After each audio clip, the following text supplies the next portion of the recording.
Hello friends, welcome to the sociology lecture series for UPSC optional. इस video lecture में हम पढ़ेंगे about fact, value and objectivity. तो a discipline as a body of knowledge है certain components like facts, concepts, theories and so on. तो किसी भी subjects में क्या होता है, फैक्ट्स होते हैं, थियरीज होते हैं, कंसेप्ट्स होते हैं, वही हम लोग पढ़ते हैं, राइट। जैसे सोशियोलॉजी में कंसेप्ट क्या है, family, household, caste, marriage, ये सारे कंसेप्ट है। कंसेप्ट क्या होता है, एब्स्ट्रैक्शन होता है रिप्रेजेंटिंग ऑब्जेक्ट्स और फिनोमिना। तो किसी भी फिनोमिना को जो भी डिस्क्राइब करता है उसे हम कंसेप्ट कहते हैं, ठीक है।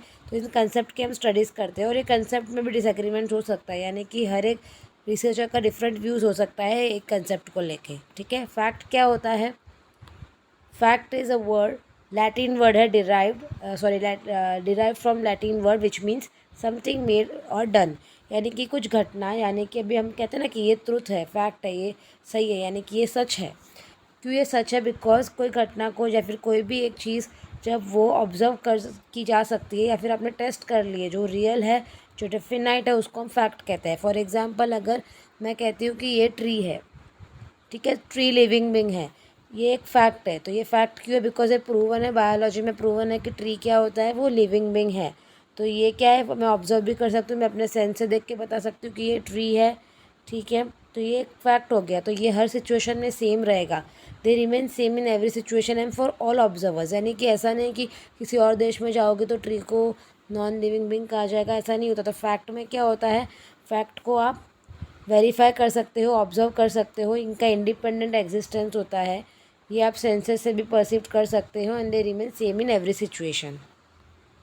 जैसे नेचुरल साइंस में क्या होता है, ऑब्जेक्टिव फैक्ट्स होता है। ऑब्जेक्टिव फैक्ट्स यानी कि हर जगह से उनका आंसर सेम ही रहेगा, उनमें कोई बायस नहीं रहेगा। फॉर एग्जांपल, मेरे लिए अगर ये ट्री है तो सबके लिए वो ट्री ही रहेगा, कुछ डिफरेंट नहीं होगा। सबके लिए स्काई है तो स्काई क्या रहेगा, sky will remain sky only. तो ये जो फैक्ट है, यानी कि ऑब्जेक्टिव फैक्ट है, यानी इसमें कोई अपना खुद का वैल्यू ऐड नहीं कर सकता है।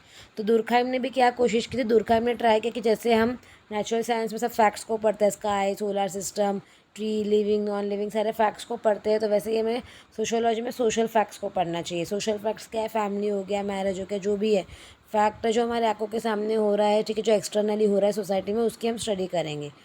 तो उनको लगता है कि सोशियोलॉजी में हमें सब्जेक्ट्स ये सोशल फैक्ट्स की स्टडी करनी चाहिए। But how ever over emphasis on use of facts came under criticism. लेकिन काफ़ी सारे दूसरे सोशियोलॉजिस्ट ने इसका क्रिटिसिज्म भी, क्रिटिसाइज भी किया कि ऐसे कैसे सिर्फ फैक्ट्स को ही पढ़ सकते हैं, इंडिविजुअल है, ये ह्यूमंस की स्टडी है, तो ह्यूमन के माइंड को पढ़ना भी उतना ही इंपॉर्टेंट है, ठीक है। तो ये जो क्रिटिसिज्म है, ये तो हम बाद में सोशल फैक्ट्स की थियरी के टाइम पढ़ेंगे। तो सोशल फैक्ट्स यानी सोशल सिस्टम में भी perceive different by different scholars. तो यहाँ पे कैसे ऑब्जेक्टिव फैक्ट में क्या सबके लिए सेम ही रहता है, नेचुरल साइंस में एक फैक्ट सबके लिए सेम ही रहता है, सब ऑब्जर्वर्स के लिए। और सोशल फैक्ट में ज़रूरी नहीं है ना, जो मेरे लिए कास्ट का जो मीनिंग है, दूसरे सोशोलॉजिस्ट के लिए दूसरा मीनिंग भी हो सकता है। सो यहाँ पे क्या है, डिफरेंट स्कॉलर का डिफरेंट व्यू हो सकता है। तो फैक्ट्स हमें समझ में आ गया है। अब थियरी क्या होता है, तो जब ये सारे फैक्ट्स है, जो हमने कहा कि जो टेस्टेबल स्टेटमेंट्स है, ठीक है, हम सारे फैक्ट्स को जब इकट्ठा करते हैं तो उससे ही थियरी बनती है, ठीक है। जब इसको आप सिस्टमेटिक तरीके से इनके रिलेशनशिप को आप जब भी समझाते हो, जब आप इसका कॉजल रिलेशंस बताते हो सब फैक्ट्स के बीच में, तो उसको हम थियरी कहते हैं। So it's a general set of statement which are tested, establish and supported by evidence. तो जब आप फैक्ट्स को पूरा अच्छे से टेस्ट करते हो, रिसर्च मेथड्स को यूज़ करके एविडेंस लाते हो, तो उसको ही हम क्या करते हैं, उसको आगे जाके थियरी बनता है, ठीक है। थियरी में भी सेम है, हर सोशोलॉजिस्ट के डिफरेंट व्यू होता है, तो no agreement is there among the sociologist, ठीक है। एक थियरी के लिए भी एग्रीमेंट नहीं हो सकता, बहुत सारे अलग अलग पर्सपेक्टिव हो सकते हैं।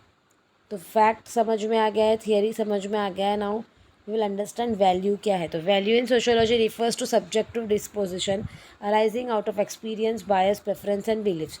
तो वैल्यू क्या है, सब्जेक्टिव हो सकता है। फॉर एग्जांपल, मेरे लिए कोई और वैल्यू इंपॉर्टेंट हो सकती है। फॉर एग्जांपल, अगर मैं दूँ तो मैं एल्डर्स को रिस्पेक्ट करना, ये मेरी एक वैल्यू है, ठीक है, मुझे मेरे फैमिली ने ये सिखाया है। पर हर किसी के लिए वो वैल्यू इतनी इंपॉर्टेंट नहीं होगी, या उसके लिए कुछ और वैल्यूज़ इंपॉर्टेंट, कुछ और बिलीव्स होगी, कोई और बिलीव में वो मानता होगा, ठीक है। फॉर एग्जांपल, अभी कोई कास्ट सिस्टम में बिलीव कर सकता होगा, बिकॉज उसको लगता होगा कि जो भी रिलीजन ने पढ़ा है वो सही है, कास्ट के बारे में जो भी लिखा है। बट मेरे बिलीव्स कुछ और हो सकते हैं। तो वैल्यू क्या है, सब्जेक्टिव हो सकता है, पर्सनल हो सकता है, कल्चरल और टेम्पररी भी हो सकता है। यानी कि बहुत सारे वैल्यूज़ चेंज भी होता है टाइम के बाद, ठीक है। इससे पहले बहुत सारे लोगों को लगता था कि घूंघट में रहते तो वही एक रिस्पेक्ट होती है, ऐसा बिलीव होता था। बट ऐसा नहीं है, टाइम के साथ साथ आपका ड्रेसिंग सेंस वगैरह सब चेंज होता है, बिकॉज आपके बिलीव्स चेंज होते हैं तो आपके वैल्यूज़ भी क्या होते हैं, चेंज हो जाते हैं। So it represent what one beliefs and not necessary what actually is. तो ये बिलीव पे टोटली डिपेंड करता है, ठीक है। Socially accepted standards of desirability and undesirability, यानी कि समाज ने में जो स्टैंडर्ड्स है कि भाई ये अच्छा है, ये बुरा है, ये जो समाज मांगता है उस पर आपका क्या होता है, वैल्यू बेस होता है। फॉर एग्जांपल आपको सोसाइटी सिखाता है कि भाई आईएएस क्या एक बहुत ही रिस्पेक्टेबल जॉब है, ठीक है। तो ये आपने क्या किया, आपको लगता है कि हाँ आईएएस बनना ही क्या है, एक अच्छा ड्रीम है ये है, तो आपने उससे वैल्यू एसोसिएट कर ली, बिकॉज सोसाइटी ने कहीं ना कहीं आपको ये सिखाया है। तो वैल्यूज़ क्या करते हैं, गाइड करते हैं हमारे ऑब्जेक्टिव्स को, गोल्स को and means for such goals and actions. तो ये होता है value. And according to functionalist value are of society and not of individual. Functionalist कहते हैं कि सोसाइटी में जो वैल्यूज़ है तो सोसाइटी ही बनाता है, इंडिविजुअल नहीं। सोसाइटी क्यों बनाता है values, because they are medium of social control, ताकि सारे लोग क्या कंट्रोल में रहे। तो कहीं ना कहीं आपको समाज ही सिखाता ना कि you should respect your parents, you should go to school, you should respect your teachers, ठीक है, you should be honest loyal. तो ये सारे वैल्यूज़ हमें समाज ही सिखाता है। So values are associated with ideological thinking. तो कहीं ना कहीं वैल्यू आगे जाके आपके आइडियोलॉजीज को भी क्या करता है, इम्पैक्ट करता है। Early sociologist try to keep values aside while doing social research. तो जो क्लासिकल सोशोलॉजिस्ट थे, दुर्खाइम थे, स्पेंसर थे, ऑगस्ट कॉम्ट थे, उन्होंने क्या सोचा कि हमें वैल्यूज़ को साइड में रखना चाहिए, अपने पर्सनल बिलीव्स को रिसर्च के बीच में नहीं लाना चाहिए। बट नॉन पॉजिटिविस्ट आए लाइक वेबर, एल्फ्रेड स्कुर्ट्स, वो कहते हैं कि ऐसा पॉसिबल नहीं है, आप टोटली आपके वैल्यू को अवॉइड नहीं कर सकते, बिकॉज आप खुद उस सोसाइटी के पार्ट हो। तो वैल्यूज़ कहीं ना कहीं आप में क्या है, इनबिल्ट है। तो आप टोटली उसको क्या करते हो, अवॉइड नहीं कर सकते हो वैल्यूज़ को। तो classical sociologist like Comte, Durkheim, Weber ने फेवर किया distinction for making sociology truly discipline. तो उन्होंने फैक्ट और वैल्यू में क्या क्या डिफरेंस मेंटेन किया कि हमें क्या करना है। सिर्फ क्लासिकल सोशोलॉजिस्ट कहते थे कि हमें सिर्फ फैक्ट पे ही जाना है, हमें क्या करना है, वैल्यू पे ज़्यादा ये नहीं करना। तो उन्होंने डिस्टेंस एंड डिफरेंस मेंटेन करने की कोशिश की। बट बाकी स्कॉलर्स ने कहा कि ये इम्पॉसिबल है, आप वैल्यू और फैक्ट को अलग अलग नहीं रख सकते, बिकॉज वैल्यू क्या है, डोमिनेंट है इन सोसाइटी में, तो आप इग्नोर नहीं कर सकते हो वैल्यू को। While studying social action, sociologist are interested in people's own reason of action. क्योंकि अगर आप एक एक्शन को पढ़ते हो, फॉर एग्जांपल मैं कास्ट को पढ़ती हूँ, तो कहीं ना कहीं मेरी खुद की वैल्यूज़ भी जुड़ी हुई होती है, राइट। क्योंकि अगर सपोज़ आप उस कास्ट से आते हो या ऐसा कुछ होता है, या आप लोगों को पढ़ते हो तो लोगों के खुद के भी कुछ बिलीव्स होते हैं उस पर। अभी फॉर एग्जांपल टेरर इंसिडेंट्स है, ठीक है। अभी हम टेरर इंसिडेंट्स के बारे में पढ़ते तो हमें जानना पड़ता है कि टेररिस्ट ने ऐसा क्यों किया, तो उसके लिए हमें टेररिस्ट के माइंडसेट को पढ़ना ही पड़ता है। तो कहीं ना कहीं उसकी वैल्यूज़ को जानना पड़ता है। तो इसलिए हम फैक्ट और वैल्यूज़ को अलग अलग नहीं रख सकते। So that rather than aiming for complete value freedom, we should avoid a strong interest in the outcome, ठीक है। एंड ऑब्जेक्टिविटी क्या है, तो फैक्ट समझ में आ गया, वैल्यू समझ में आ गई, अब ऑब्जेक्टिविटी क्या है। तो फैक्ट यानी कि कुछ सच जो ऑब्वियसली आपके पास कोई फिनोमिना है जो टेस्टेड है, जो वेरीफाइड है, ठीक है।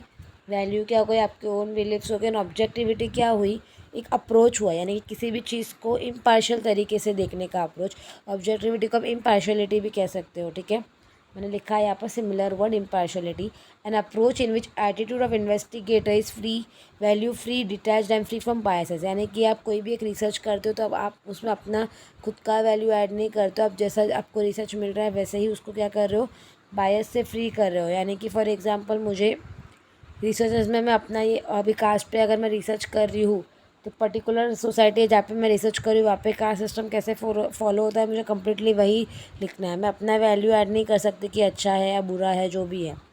तो it focus upon a goal and avoid distraction, ताकि मेरे को कोई डिस्ट्रैक्शंस नहीं हो। तो इस पर फोकस आपको गोल पे होता है, आपके रिसर्च पे आपको फोकस करना है, ना ही कि अच्छे बुरे पे। It is one of the pillars of scientific method and core of positivism. तो पॉजिटिविज्म में हमने पढ़ा था कि वो लोग ट्राई करते हैं ऑब्जेक्टिविटी को रीच करने की ट्राई करते हैं, positivist, right. This presuppose value neutrality and predictability about outcome, ठीक है। तो ऑब्जेक्टिविटी क्या है, इम्पार्शियल बिहेवियर, ओके। तो objectivity can be improve by various scientific method like verstehen, यानी कि ये वेबर ने कहा है कि हम ऑब्जेक्टिविटी ला सकते हैं बाय यूजिंग दिस मेथड। इस मेथड में आप क्या कर सकते हैं, आपको रिसर्चर को ट्रेन करना है to adopt a value free approach and, और सैम्पल्स को बढ़ा दीजिए, आप रिसर्च को एक्सपांड कर दीजिए, ताकि आपका क्या है, वैल्यूज़ उसमें ऐड ना हो। One must work from an outsider perspective, यानी आप किसी सोसाइटी में स्टडी करते हो तो आपको एज्यूम करना है कि आप एक आउटसाइडर हो, आपको उसमें इन्वॉल्व नहीं होना है, वरना फिर आपकी क्या होगा, वैल्यू ऐड हो जाएगी, आप खुद के फिर परसेप्शंस देने लग जाओगे रिसर्च में। However achieving an objective approach is fraught with difficulties. पर ऑब्जेक्टिविटी पाना भी इतना ईजी नहीं है। ऑब्वियसली आप इंसान हो, कहीं ना कहीं आपका क्या है वो ऑब्जेक्टिविटी नहीं आएगा रिसर्च में। फॉर एग्जांपल मैं किधर इंटरव्यू लेने जाती हूँ, तो जो आंसर दे रहा है वो भी क्या पता कि सही आंसर दे रहा है कि नहीं, वो भी तो वैल्यूज़ से भरा पड़ा होता है, उसके दिमाग में बहुत सारे वैल्यूज़ होते हैं। तो कंप्लीट ऑब्जेक्टिविटी पॉसिबल नहीं हो पाते, डिफ़िकल्टीज़ होती है। तो डिफ़िकल्टीज़ कहाँ होती है, तो पहले तो हम जब चॉइस करते हैं टॉपिक को कि मुझे रिसर्च क्या करनी है, तो यहाँ पे मेरा बायसनेस आ गया, ठीक है। मैं मतलब मेरी मर्ज़ी का टॉपिक चूज़ करूँगी, राइट। तो उसमें भी प्रॉब्लम को मैं खुद डिफ़ाइन कर रही हूँ, तो कहीं ना कहीं उसमें ऑब्जेक्ट प्रेफरेंस आता है, तो आप अपना वैल्यूज़ ऐड हो जाती है, ठीक है। Secondly collection of facts. तो फॉर एग्जांपल अभी जैसे मैंने बोला कि मैं इंटरव्यू के ज़रिए अगर फैक्ट्स कलेक्ट करती हूँ, तो इंटरव्यू में भी मैं क्वेश्चंस फ्रेम कर रही हूँ, तो कहीं ना कहीं मेरा जो माइंडसेट है, मेरा पर्सनल बिलीव्स वैल्यूज़, कम से कम जो क्वेश्चंस मैं पूछ रही हूँ उसमें क्या होता है, इम्पैक्ट करेगा, राइट। तो यहाँ पे भी ऑब्जेक्टिविटी इतनी इजीली पॉसिबल नहीं है। फिर इंटरप्रिटेशन ऑफ डेटा भी अलग अलग तरीके से इंटरप्रेट कर सकती हूँ मैं, यहाँ पे भी मेरा पर्सनल बायस आ सकता है, ठीक है। फॉर एग्जांपल मैं किसी रिलीजन की रिसर्च कर रही हूँ, पर मैं भी उसी रिलीजन से बिलोंग करती हूँ, तो मैं अपना थोड़ा पर्सनल बोलता है ना, एक पर्सनल ओपिनियन आ ही जाएगा उसमें इंटरप्रेटेड करने के time. Then fourthly formulation of theories में भी क्या होता है, कभी कभी बायसनेस आ जाती है। एंड टेस्टिंग टूल्स, फिर थियरी बनने के बाद हम थियरीज़ को टेस्ट करते हैं, तो वो भी क्या होती है, कभी कभी सब्जेक्टिव होती है, बिकॉज आप जो टूल्स यूज़ करते हो तो वो भी बायसनेस से फ्री नहीं होते। तो ये हमारी दिक्कत होती है इम्पार्शियल तरीके से रिसर्च करने में, ठीक है। ये इसको डायग्रामेटिकली भी यहाँ पे बताया गया है कि चॉइस ऑफ टॉपिक में, फिर कलेक्शन ऑफ फैक्ट्स में भी सब्जेक्टिविटी होती है, इंटरप्रिटेशन ऑफ फैक्ट्स के टाइम भी खुद के बायस आ जाते हैं। तो ये सारे जो प्रोसेस में क्या है, ऑब्जेक्टिविटी क्या होती है, डिफ़िकल्ट हो जाती है फिर। तो अर्ली सोशोलॉजिस्ट जो थे वो ऑब्जेक्टिविटी पे ज़्यादा ध्यान फोकस एम्फोसाइज करते थे, बिकॉज उनको लगता था कि हम सोशल फैक्ट्स को पढ़ के ऑब्जेक्टिविटी तक पहुंच सकते हैं। बट नॉन पॉजिटिविस्ट जैसे वीबर, अल्फ्रेड स्कूल्स वगैरह सब आए, उनको लगा कि नहीं, ये पॉसिबल नहीं है, बिकॉज ये डिज़ायरेबल भी नहीं है और अचीव भी नहीं कर सकते हम। दिरते कहते हैं कि a fact based approach explore only one dimension as it ignores cultural and ideological dimensions. तो अगर आप सिर्फ फैक्ट को पढ़ने जाते हो तो फैक्ट में आप खाली एक ही चीज़ को पढ़ते हो, बट सोसाइटी में सिर्फ फैक्ट पढ़ना ही इनाफ नहीं है ना, बहुत सारी चीज़ें हैं, कल्चर है, आइडियोलॉजी है, ये सब चीज़ें आप इग्नोर कर देते हो। वेबर भी क्रिटिसाइज़ करते हैं कि फैक्ट बेस्ड अप्रोच क्या है वो नहीं करना चाहिए और हमें इंटरप्रिटेशंस करने चाहिए। गुडनर कहते हैं कि वैल्यू न्यूट्रलिटी क्या है, इल्यूसिव गोल है, यानी कि अनअटेनेबल है, ऐसे गोल्स को आप अचीव ही नहीं कर सकते हैं, बिकॉज जो इन्वेस्टिगेटर होता है वो खुद क्या होता है, वैल्यू से घिरा हुआ होता है, बिकॉज उसको बहुत सारे सच का सामना करना पड़ता है, तो कहीं ना कहीं वैल्यूज़ ऐड हो ही जाती है। तो ये इल्यूसिव गोल है।